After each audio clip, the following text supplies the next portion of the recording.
Shalom, Bwana Yesu asifiwe. Karibu sana katika channel yetu ya YouTube ya Minister Jonathan.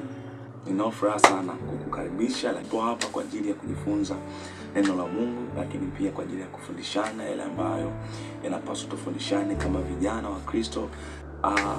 Ni kuombe kabisa kwa kipekee kwanza subscribe, alama kengele hapa kwenye video yetu, ambayo itakurahisishia kupata taarifa za video nyingi ambazo zitakuja hapo usoni.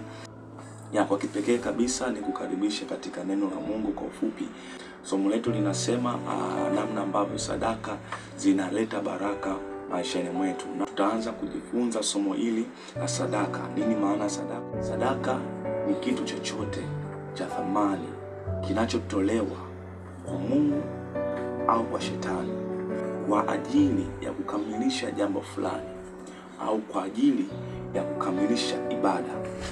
Kwa Mungu au kwa shetani kuna sadaka, na kote huwa ili ukamilishe au ili Mungu alikamilishe jambo lako ni lazima liambatane na sadaka.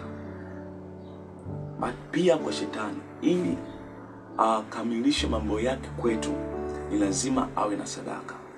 Na ndio maana nakutana na kesi nyingi kwamba kuna damu zinanyewa, kuna makafara.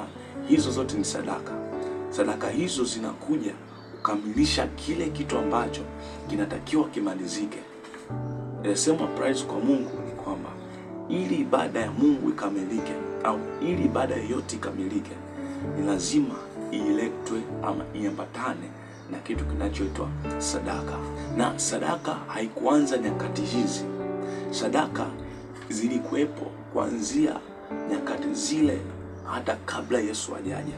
Ndio maana katika kile kitabu cha Yohana sura 3 mstari wa 16 sema hivi: kwa maana jinsi hii Mungu aliupenda ulimwengu hata akamtoa mwana wake wa pekee, ili kila amwaminie asipotee bali awe na uzima wa milele. Lakini soma hapo akasema kwa maana aliupenda ulimwengu. It means ili sadaka iwe nzuri, ili sadaka iambatane na mafanikio ya kimungu, ni lazima upende kutoka moyoni. Moyo wako ukusukume kutoa ile sadaka, na sadaka ambayo moyo wako umedhamiria kuitoa ndiyo sadaka ambayo ina nguvu machoni pa Mungu. Mungu ni mfano halisi na wa hai ambao aliamua kumtoa mtoto wake wa pekee kwa ajili ya dunia. Alikuwa sadaka Yesu kwa ajili ya mimi na wewe. It means kwamba Mungu alionyesha mfano mzuri wa sadaka ni nini. Before ya kutoa sadaka ni lazima moyo wako dhamirie. Sehemu pekee ambayo inaweza kaleta matokeo ya sadaka yako kwanza inaanzia moyoni. Na sadaka zilikuwepo na zitaendelea kuwepo.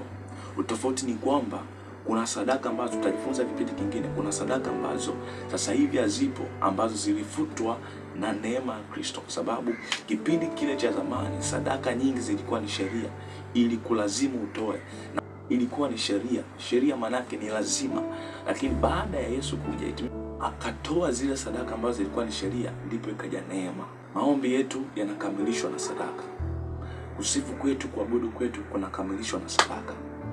Chochote ambacho kama Mkristo ni lazima akikamilisha kwa sadaka. Sadaka ni muhimu. Sadaka ndiyo inayokamilisha ibada. Biblia inasema kwamba usiende nyumbani mwa Bwana mikono mitupu. Timezi hata Mungu anakusudia kwa kila ambaye anaingia nyumbani mwa Bwana, kwa kila ambaye anaingia malangoni mwa Mungu, awe na chochote katika mikono yake. Kwa hiyo ni kupongeze kwa kufuatilia introduction fupi ama utangulizi mfupi wa somo letu ya jinsi gani namna ambavyo sadaka inaleta mafanikio ama inaleta matokeo katikati ya maisha yetu. Mungu akubariki sana, nikutakie wakati mwema, lakini pia usikose somo hili, muendelezo somo hili katika video nyingine ambayo inafuata hapo baadaye.